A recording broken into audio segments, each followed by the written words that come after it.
Bismillahirrahmanirrahim. Assalamualaikum warahmatullahi wabarakatuh. Alhamdulillahi rabbil alamin alladzi bi ni'matihi tatimmus shalihat. Asyhadu an la ilaha illallah wahdahu la syarika lah wa asyhadu anna Muhammadan abduhu wa rasuluh alladzi la nabiyya wa la rasula ba'dah. Hadirin ikhwatu iman jemaah Majelis Tafsir Illiyin, mudah-mudahan senantiasa diberikan kesehatan dan perlindungan Allah Subhanahu wa taala. Kajian tafsir di Majelis Tafsir Illiyin pada kesempatan kali ini membahas surat An-Nisa ayat 39 halaman 85. An-Nisa ayat 39. Kita bahas tajwidnya dulu. Wa ma mantabi alif za mantabi alif. Nah, ini madza itu harful istifham itu, Pak. Huruf yang berfungsi untuk meminta pemahaman, ya. Atau sederhananya merupakan huruf yang berfungsi untuk bertanya, gitu. Artinya itu apakah, gitu. Madza, apakah. Alaihim idhar syafawi. Mim mati ketemu dengan lam. Jadi mimnya dibaca jelas, sapawi di bibir. Tahan 2 ketukan biar terdengar jelas. Him lau a madabi alif manu madabi wawu billah tarkik gitu. Lafdzul jalalah, lafaz Allah, atau lebih tepatnya huruf lam didahului oleh kasrah. Jadi lafaz Allahnya dibaca tipis, ya. Billah wal alif lam qamariyah atau idhar qamariyah. Lamnya dibaca idhar jelas. Yau mad lain mil idhar qamariyah. A mad tabi'i alif wa ang ihfa, tapi dibaca ihfanya sepintas saja karena nun mati ketemu fa-nya dalam satu kata, jadi dibaca samar tapi sepintas. Wa ang faku, jadi nggak usah wa ang, nggak usah begitu. Wa ang faku matabi wawu mimma gunnah, mim bertasdid gunnah. Sebetulnya asalnya ada huruf nun di situ, Pak. Mim nun mim. Min ma asalnya begitu. Nunnya dihilangkan, diganti dengan tasdid jadi mim ma matabi alif razaqahumullah. Asalnya mimnya disukun itu razaqahum begitu. Asalnya begitu. Karena setelah huruf sukun bertemu huruf sukun lagi, lam sukun, maka mimnya dihidupkan dengan doma. Jadi asalnya razaqahum Allah itu. Jadi razaqahumullah. Jadi begitu, Pak, kalau ada 2 sukun bertemu maka yang pertama dihidupkan. Bisa dengan doma, bisa dengan kasrah, bisa juga dengan ini, bisa juga dengan fathah. Waka madabi alif nawlo tafhim. lafzul jalalah, lafaz Allah, atau lebih tepatnya lam didahului fathah. Tafhim itu kebalikan dari tarkik ya. Tafhim itu tebal, tarkik itu tipis. Bihim idhar sapawi, ali madbiya, madiwan. Jadi dibacanya panjang tuh, dua ketukan. Ikhwana fiddin arsadakumullah.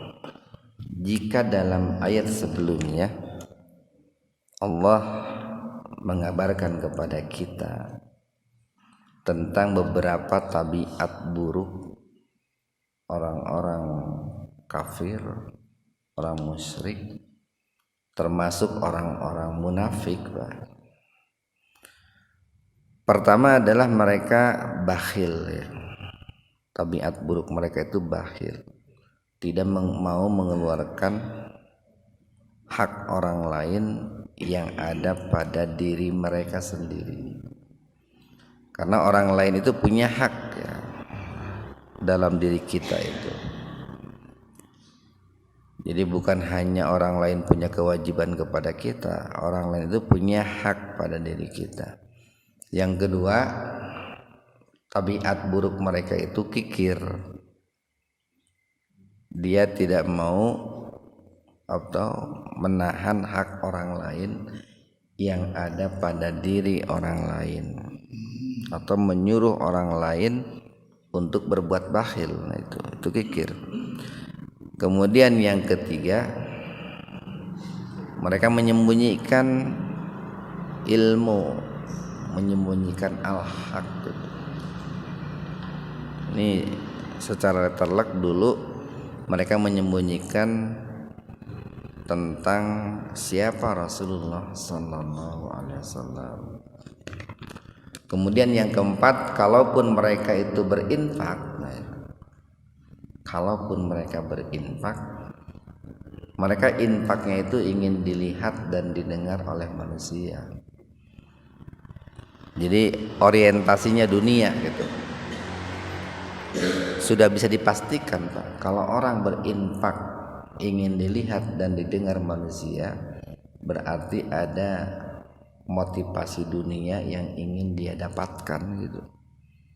Entah itu jabatan, entah itu wibawa, entah itu harta dan lain sebagainya. Kemudian yang kelima, mereka tidak beriman kepada Allah dan juga tidak beriman kepada hari akhir. Nah, itu tabiat mereka seperti itu. Nah, maka di ayat yang ke-39 ini Allah bertanya kepada mereka. Dalam arti ini disebutnya istifhamnya itu istifham ingkari itu, Pak. Istifham ingkari itu huruf kata tanya, Pak. Kata tanya yang memiliki makna ini litaubih gitu. Untuk menyindir gitu, menyindir atau mencela. Jadi pertanyaan di sini bukan pertanyaan dalam arti meminta jawaban, bukan. Tetapi pertanyaan Allah dalam rangka menyindir ataupun mencela mereka. Jadi wa madza, dan apakah alaihim nih, kalau menggunakan alaihim gitu, itu menunjukkan di situ ada sesuatu yang negatif, ada sesuatu yang buruk. Jadi wa madza alaihim, dan apa yang menghalangi mereka, dan apa yang akan mencelakakan mereka, dan apa yang akan merugikan mereka. Atau bahasa sederhananya begini, sebenarnya apa sih ruginya mereka gitu. sebetulnya apa sih yang mereka khawatirkan, mereka takutkan gitu, mereka cemaskan. Lau seandainya amanu mereka beriman billahi kepada Allah. Apa ruginya sih kalau mereka itu beriman kepada Allah gitu, Pak? Apa sih ruginya kalau orang lain itu beriman kepada Allah? Nah itu kalau mereka, kalau begini, apa sih ruginya mereka kalau beriman kepada Allah? Itu untuk menyindir sifat mereka yang bahil, Pak, yang bahil. Karena ketika orang itu tidak beriman kepada Allah, berarti dia itu bahil kepada Allah, pelit kepada Allah. Kalau dimanai, apa sih ruginya kalau orang lain beriman kepada Allah? Berarti mereka itu kikir. Dirinya tidak beriman kepada Allah, orang lain pun enggak boleh beriman kepada Allah. Kayak orang Yahudi itu, Israel begitu, enggak mau orang-orang Palestina itu beriman kepada Allah itu. Orang-orang komunis begitu, dirinya tidak beriman kepada Allah, orang-orang yang beriman kepada Allah pun dihabisi itu oleh orang-orang komunis itu. Nah ini kalau ditujukan kepada mereka, apa sih ruginya kalau mereka beriman kepada Allah atau orang lain itu beriman kepada Allah? Kenapa sih harus kikir gitu? Kenapa sih harus bahil sehingga tidak mau beriman kepada Allah? Wal yaumi wa dan al yaumi kepada hari al akhir, hari akhir. Sebetulnya kehidupan itu hanya ada dua, Pak. Satu kehidupan dekat gitu, kehidupan dunia. Dunia itu bisa diartikan dana itu dekat. Yang kedua, dunia itu bisa dimaknai ini, kehidupan yang pertama. Wal akhiratu khairul laka minal ula. Al ula itu dunia itu. Atau bisa juga dunia itu, dana itu kecil, Pak, kehidupan yang kecil. Makanya di ayat lain itu kan laibun walahun, kehidupan yang hanya main-main dan senda gurau saja, kehidupan remeh gitu. Sementara yaumil akhir, wal yaumil akhir itu adalah kehidupan yang kedua. Kalau dunia satu, kehidupan pertama berarti yaumul akhir kedua. Kalau kehidupan dunia dimaknai kehidupan yang dekat, berarti kehidupan akhir adalah kehidupan yang jauh. Kalau di kehidupan dunia adalah kehidupan yang kecil, maka yaumul akhir itu kehidupan yang besar itu, Pak. Kehidupan yang besar. Dan di Al-Quran selalu menggunakan bentuk tunggal gitu. Wal yaumil akhir, yaum bukan ayam itu, Pak. Jadi yaum itu merupakan bentuk tunggal, artinya hari, satu hari itu. Walaupun sebetulnya dalam satu hari di yaumul akhir itu banyak pasenya, banyak rentetannya gitu. Yang secara garis besar gitu, Pak, yang secara garis besar di kehidupan akhir itu hanya dua.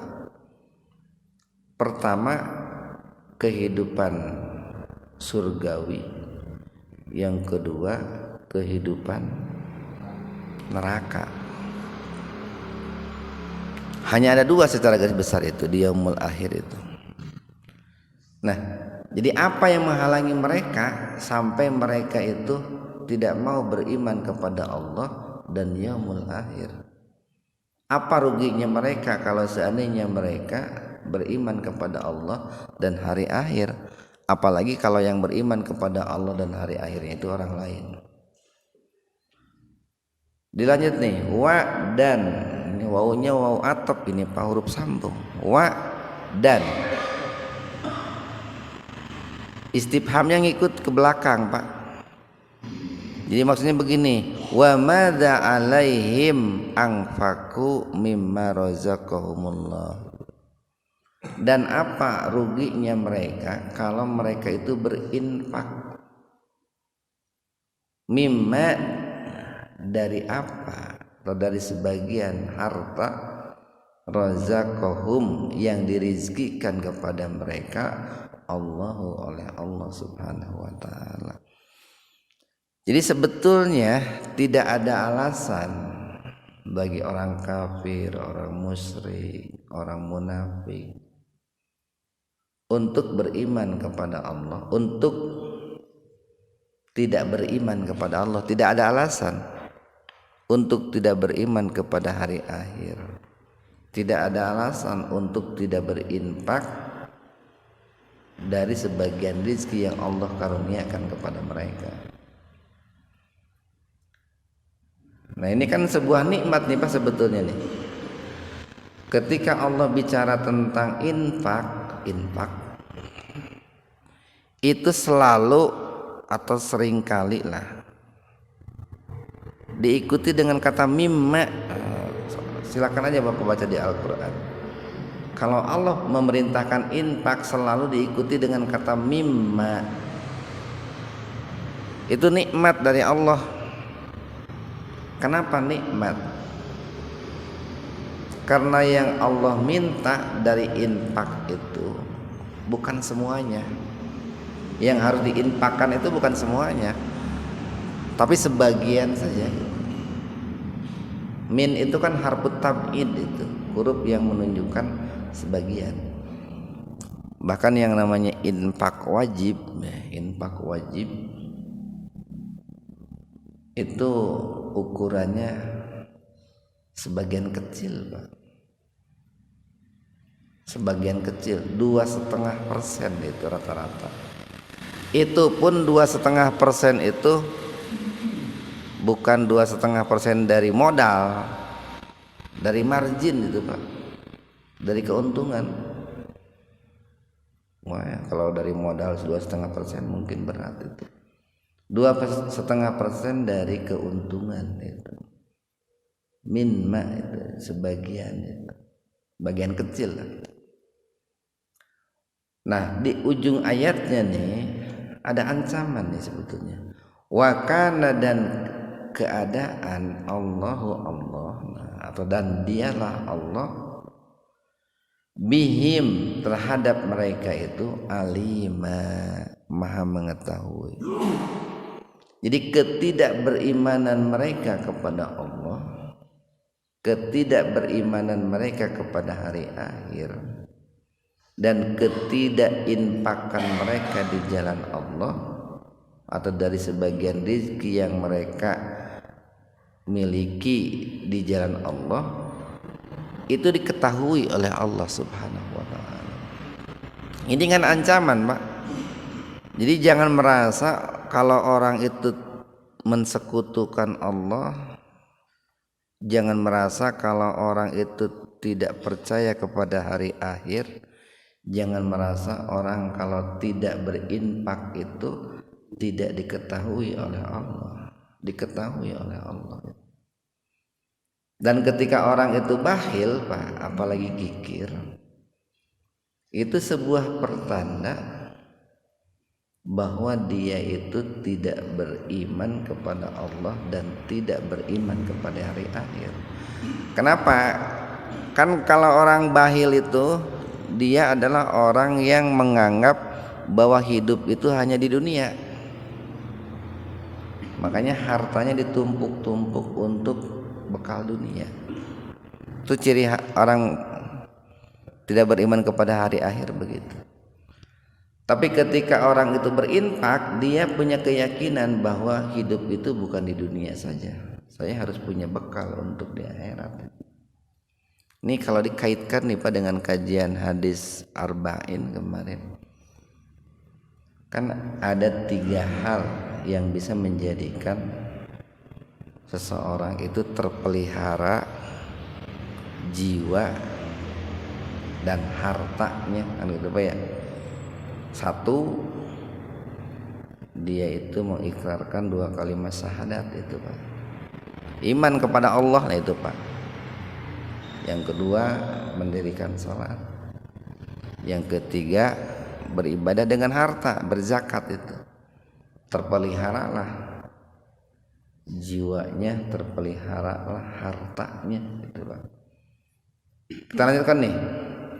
Inna sesungguhnya Allah la yadlimu tidak akan menzalimi, tidak akan menganiaya. Ini apapun namanya lah ya, apapun bentuknya kezaliman, Allah tidak akan menzalimi itu Pak. Miskol itu lain miskol di telepon terjadi Pak. Miskol itu ukuran yang berkaitan dengan berat, itu namanya miskol. Sehingga sering dimaknai miskol itu sedikit pun gitu. Jadi semiskol pun gitu. Allah itu tidak akan mendolimi miskol sedikit pun atau sekecil apapun dzarrah. Dzarrah itu merupakan bentuk tunggal dari kata dzarru. Ada ulama yang menafsirkan dzarrah itu semut kecil gitu Pak, semut kecil. Ada yang menafsirkan bagian daripada debu. Sudah debu bagiannya lagi. Ada yang menafsirkan atom, satuan terkecil. Jadi Allah itu tidak akan mendolimi sekecil apapun gitu. Nah ini kan sebetulnya sebuah motivasi Pak, sebuah motivasi. Artinya bahwa ketika orang itu beriman kepada Allah, beriman kepada hari akhir, dan menginfakkan rizkinya di jalan Allah, oleh Allah itu tidak akan dipandang sebelah mata gitu.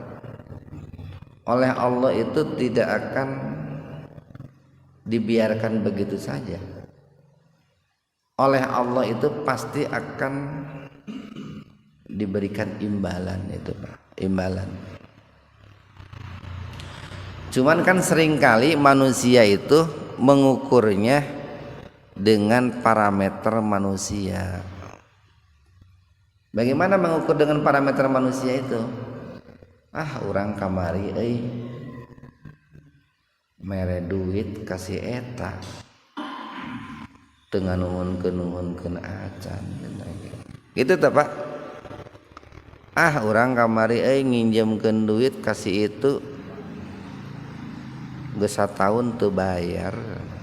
Nah itu banyak manusia yang mengukur Allah itu dengan parameter manusia.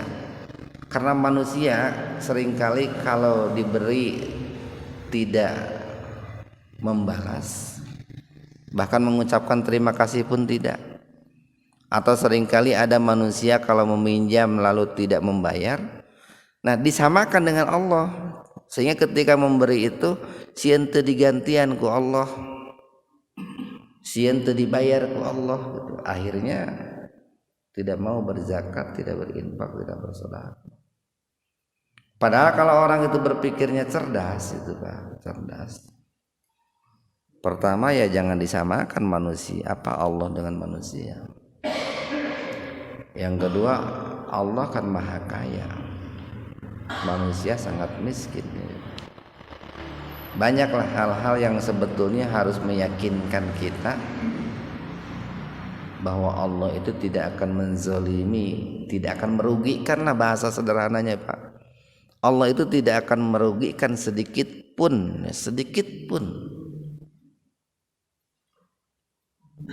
Ini harus diyakini nih, Allah itu tidak akan merugikan manusia sedikit pun. Ketika manusia itu beriman kepada Allah hari akhir dan berinfak di jalan Allah. Bahkan dalam hadis Arba'in kemarin itu nomor berapa tuh kemarin tuh ya? Allah dan Rasulnya menjamin akan menjaga jiwa dan hartanya Pak. menjaga darahnya kan gitu. Nomor 8 itu ya. Dijaga itu jiwa dan darahnya itu. Nah, sabda Rasulullah itu kan wahyu dari Allah itu. Beliau mengatakan seperti itu berdasarkan wahyu dari Allah itu. Jadi kalau sudah dijaga jiwa, raga dan hartanya dijaga itu Pak. Yakin itu tidak akan rugi itu. Kita lanjutkan nih. Wa in dan jika taku. Wa in taku dan jika kamu berbuat gitu, hasanatan kebaikan Pak. Ini menggunakan bentuk tunggal nih Pak nih. Kata hasanah menggunakan bentuk tunggal. Bentuk tunggal itu maknanya itu sedikit. Kalau dikaitkan dengan kuantitas satu itu satu. Kalau dikaitkan dengan ukuran sedikit sacuil. Lamun cek bahasa ya sautad. Saupil gitu Pak. Tunggal itu Pak.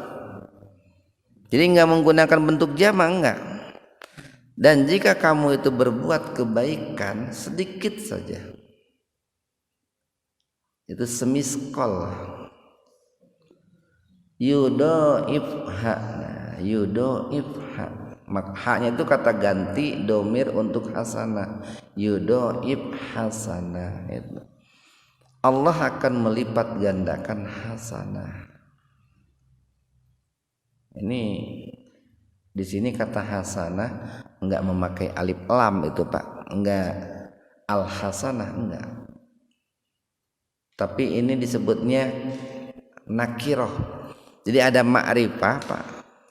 Ma'rifah itu diketahui. Jadi kalau al hasanah pakai alif lam itu kebaikan yang dimaksud sudah diketahui. Tapi kalau hasanah tanpa alif lam, kebaikan yang dimaksud itu masih umum. Apa saja kebaikannya? Bisa kebaikan berupa tenaga, bisa kebaikan berupa ilmu, bisa kebaikan berupa harta itu. Bisa kebaikan berupa materi, non materi, umum lah Pak. Kalau tidak pakai alif lam itu. Jadi kalau kamu berbuat kebaikan sekecil apapun dan apapun itu kebaikannya gitu, baik materi ataupun non materi, janji Allah nih yudoifha, Allah akan melipat gandakannya. Kalau di ayat lain itu kan di Al-Baqarah itu ya, Allah akan lipat gandakan 1, 10, 10 kurang kene 10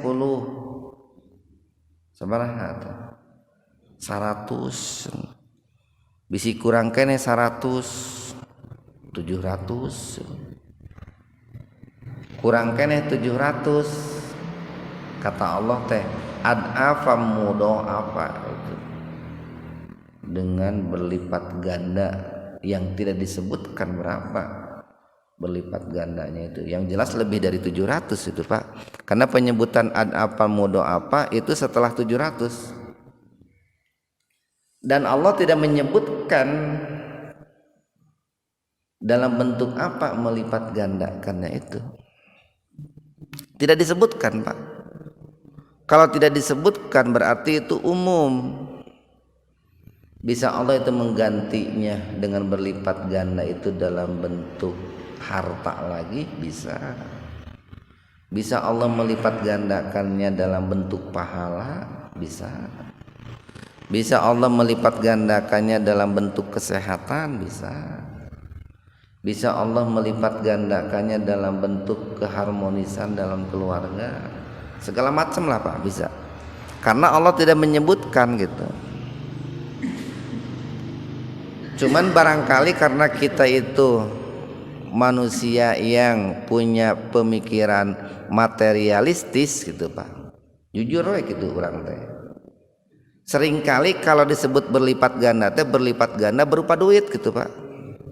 Itu kan pemahaman kita itu. Kita memahaminya dilipat gandakannya oleh Allah itu dilipat gandakan duit gitu. Jadi lamun mere 1.000 cenah bakal dilipat gandakan ku Allah jadi 700.000. Itu hanya sebagian kecil saja Pak. Bisa jadi bukan hanya duit dilipat gandakan 700.000, bisa jadi kesehatan dilipat gandakan 700 kali lipat Pak.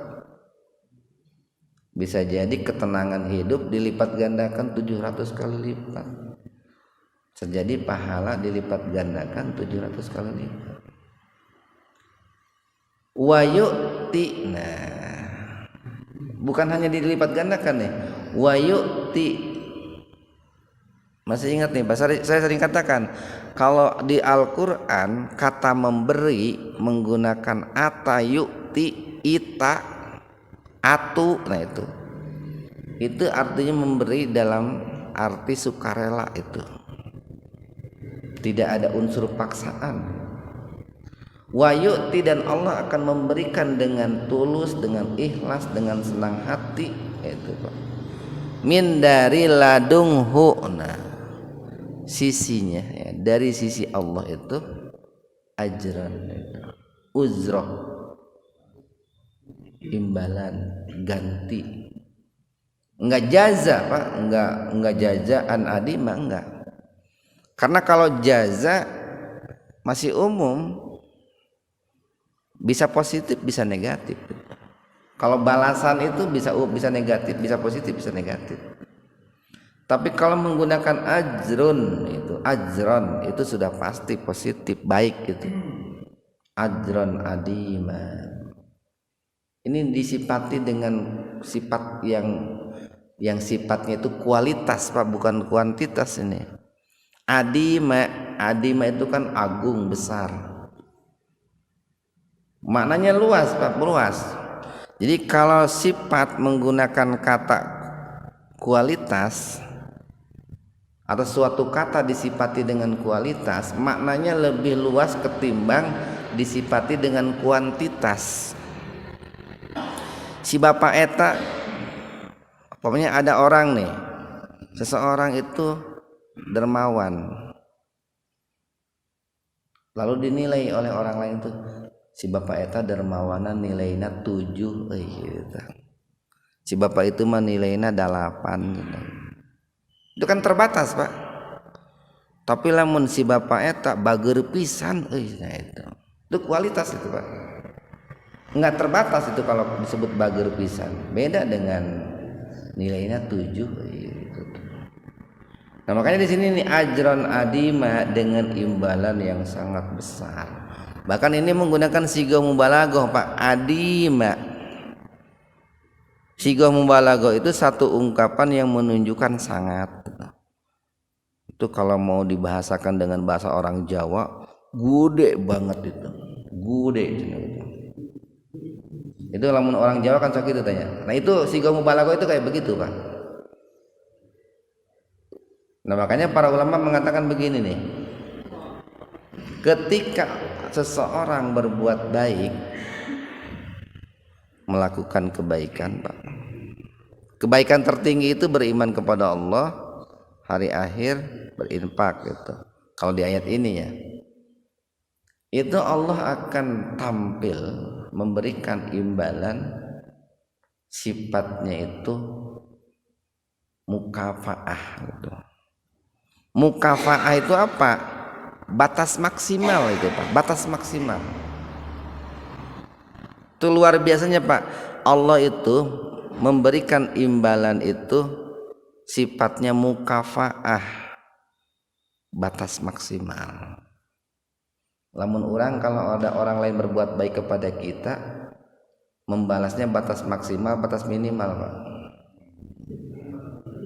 Batas minimal kalau kita mah Pak. Keheula ya.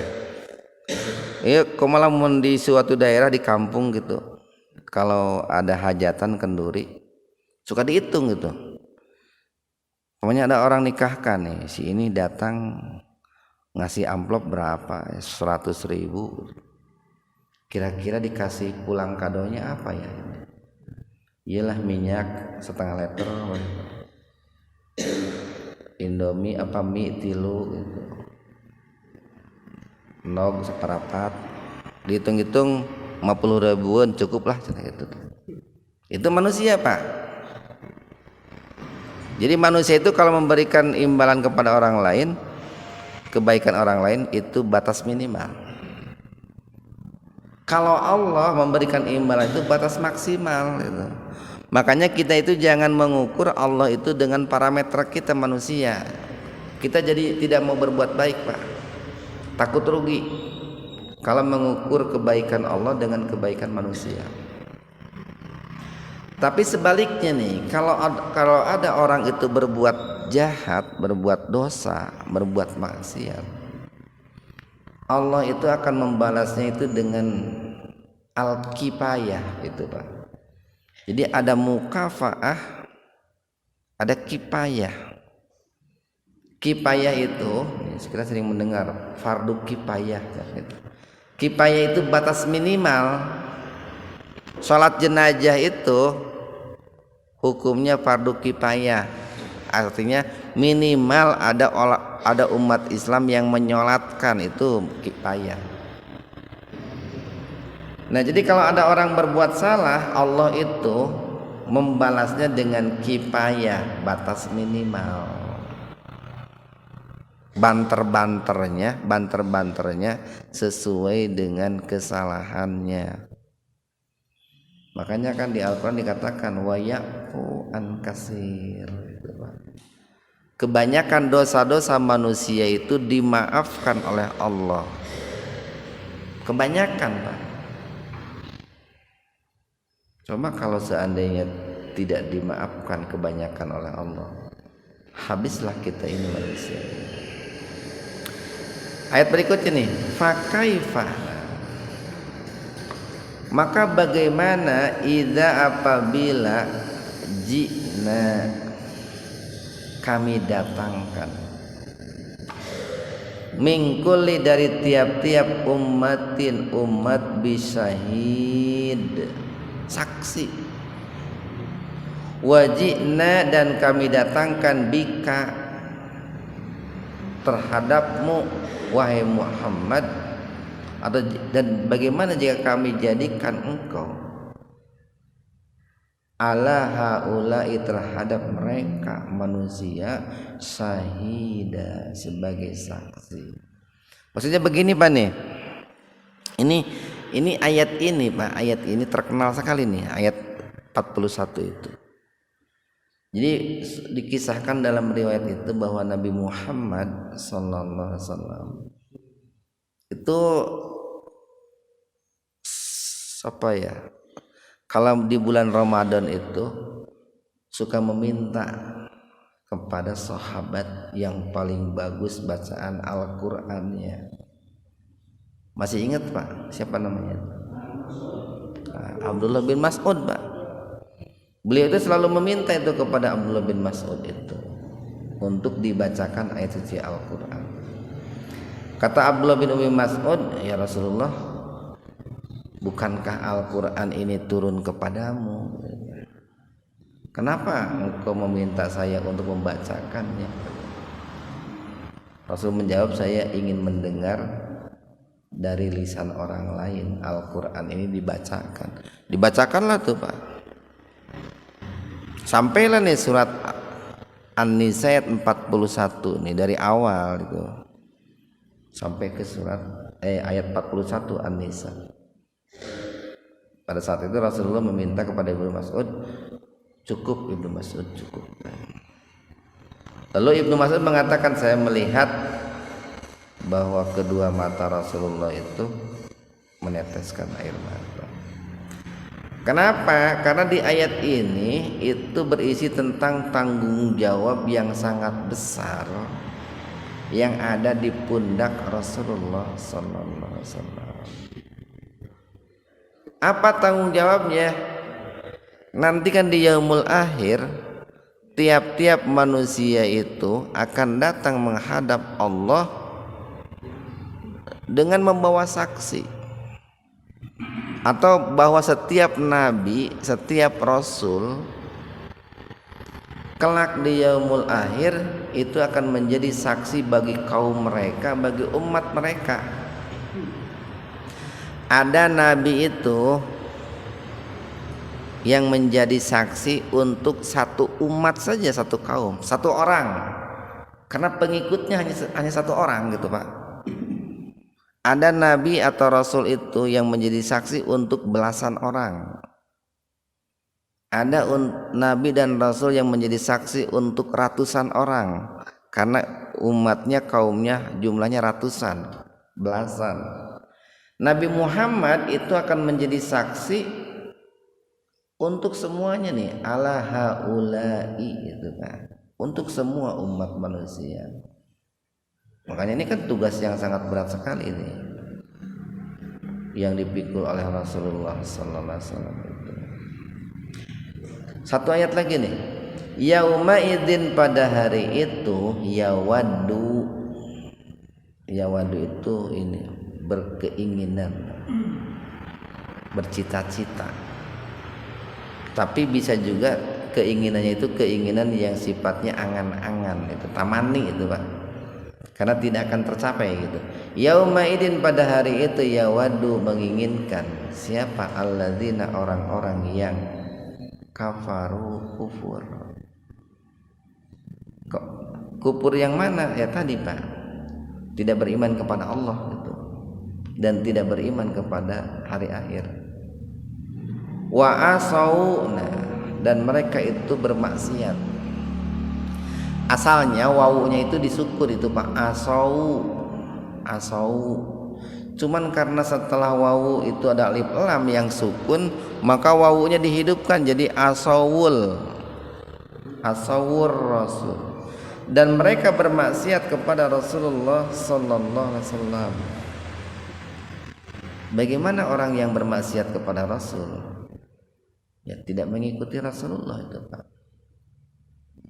Mereka bertindak seenak dewe, mengucap orang Jawa. Tidak mengikuti contoh dari Rasulullah sallallahu alaihi wasallam. Rasulullah tidak melakukan, dia melakukan. Rasulullah melakukan, dia malah tidak melakukan. Itu bermaksiat kepada Rasul. Atau orang yang tidak berinfak, ya bermaksiat juga kepada Rasul.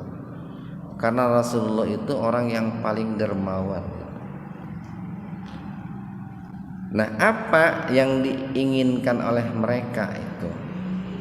Lau seandainya tusawwa, diratakan, bihim, bagi mereka, al-ardu, bumi itu.